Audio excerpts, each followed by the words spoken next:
Hi guys, welcome back to my channel. So today we are testing the Bare Minerals Complexion Rescue Tinted Moisturiser Foundation. You do not know how many times it took me to be able to say that correctly. But this foundation I also have a sample of. The problem is it's fairly expensive, £28 for a fluid ounce. So again, I'm going to test it out before I buy a tube. Because it's supposed to be a kind of tinted moisturiser. It's supposed to be very hydrating, so more likely for dry skin, which I have.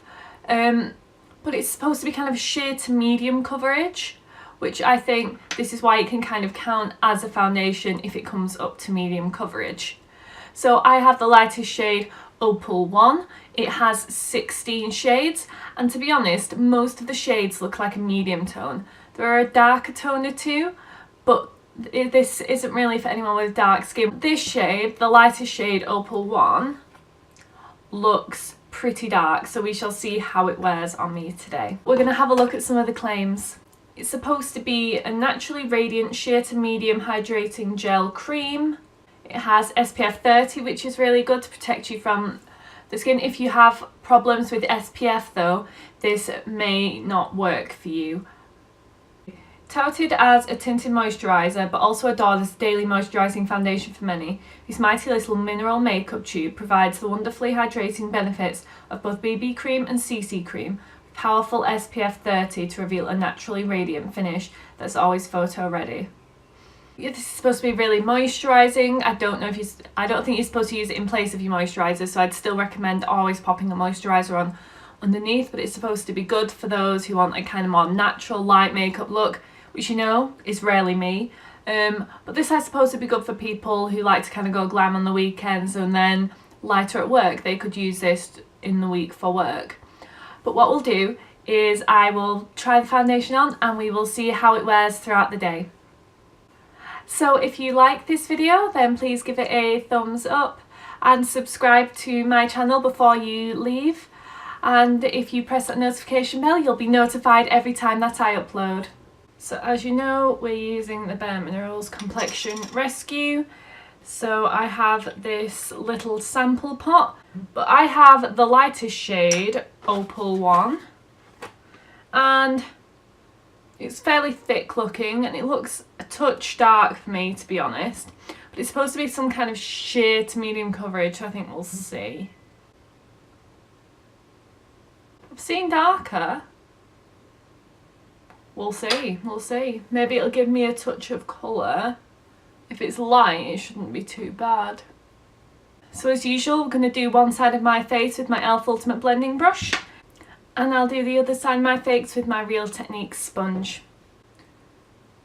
So this is supposed to be fairly sheer, so I'm not expecting anything magical from it, but it did say it was sheer to medium, so I'm hoping I can get it to at least medium coverage. I'm going out today and I would rather have some kind of coverage going on.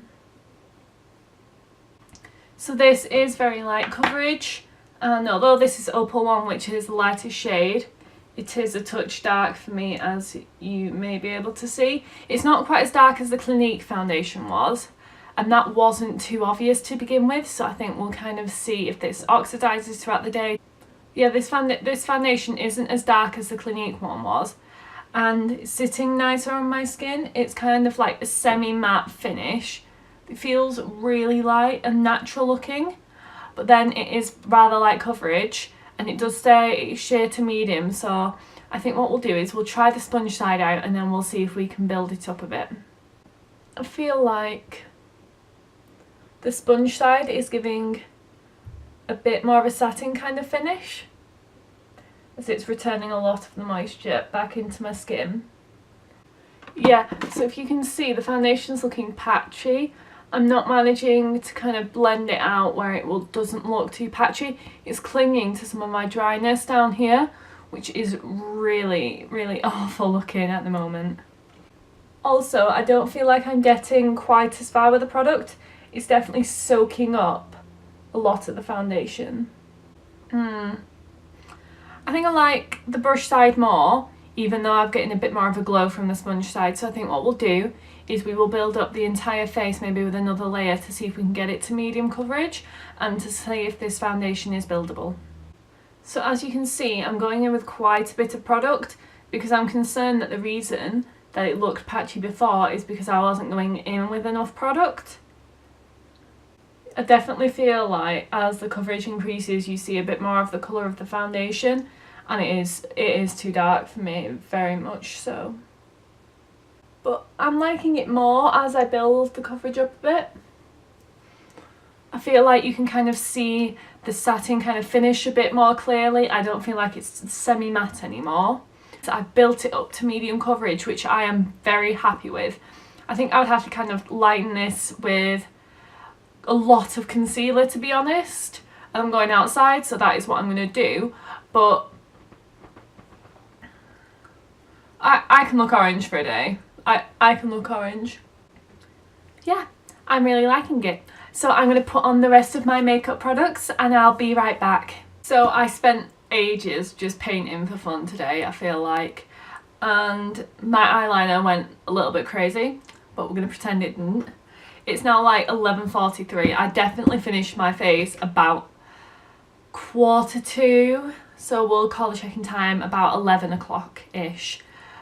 But I'm liking it. I think the more I'm wearing it, the less I'm noticing the flaws. It is settling quite badly into my lines, though I have lightened it quite significantly with a concealer as I am going out today. I feel like it's settled into my lines, which I can't really get over. The rest of it though looks really nice. I had to set my cheeks with powder as it didn't dry down, it kind of remained tacky. I think the problem is, this being the lightest shade, it's still too dark. I'm very pale, I understand that, and it is going to kind of suit most people, but for those of us on the far end of the spectrum, it probably won't. But yeah, we'll see how it wears throughout the day. I could always use this as a mixer for any foundation that I have that may be too light. So for example, if I ever get a tan, the NYX mattifying drops are going to be too light on me. So I could always use this as a mixer. On the rest of my face, I use the Revolution Conceal and Fine Concealer. I use my Coty Airspun powder. I used my Makeup Geek contour pan. I use this shade from the Revolution Sugar and Spice Blush palette. And then I use this shade on the inner corners of my eyes. For highlight, I use the Revolution Skin Kiss highlighter in Ice Kiss. I use the Makeup Revolution Redemption palette as a crease shade and for my eyebrows. On the rest of my eyes is the Back to Brazil palette by BH. I use the L'Oreal Miss Baby Roll mascara. I use the L'Oreal Infallible Lip Paint in Dead Lips. I use the Revolution double-ended liquid liner pen. And to set my face, I use my Mario Badescu facial spray with aloe, herbs and rose water. So yeah, I think we'll see how the foundation wears throughout the day. Hi guys, it's about 5:30, so I've had the foundation on for about 6.5 hours now. And I don't mind it actually. I mean, the places where I don't have dry skin, my nose and my chin, is starting to separate, which isn't really looking that good. It's clinging a touch to some dry patches up here. However, it's not settling into my lines, which I quite like. It looks really nice on my face and mostly nice on my forehead. So I don't really know what to make of it, to be honest. I have foundations that wear so much worse than this, and I also have a foundation or two that wears better. I think we'll have to see how this goes throughout the day to give this foundation a true test. But if it wears like this through the rest of the day, I don't think I'll mind it too much. Hi guys, so it's about 9 o'clock, which means I've had the foundation on now for about 10 hours. And I can kind of definitely say what I think about it. I don't like it. It's separated all here. It looks really bad on my nose, if you can see. It's separated all here. It started separating up on my forehead, which is really weird. Foundations don't tend to separate on me. They tend to dry out, but that's kind of what's happened. I've lost nearly all of the product on my face, which doesn't look nice. I don't like it. And I think if you're paying £28 for a bottle of foundation, it should work. And I have foundations that work far better than this. it hasn't darkened or anything like that, and I think if I had a problem with the foundation drying out too much, this would actually be a good one to mix in. So I think a lot of my foundations do dry out, so this would be a good one to mix in with most of them to make that work. If you enjoyed this video, then please give it a thumbs up. If you're new, please subscribe to my channel, I'd really appreciate it, and if you press that notification bell, you'll be notified every time I upload. Thank you for watching.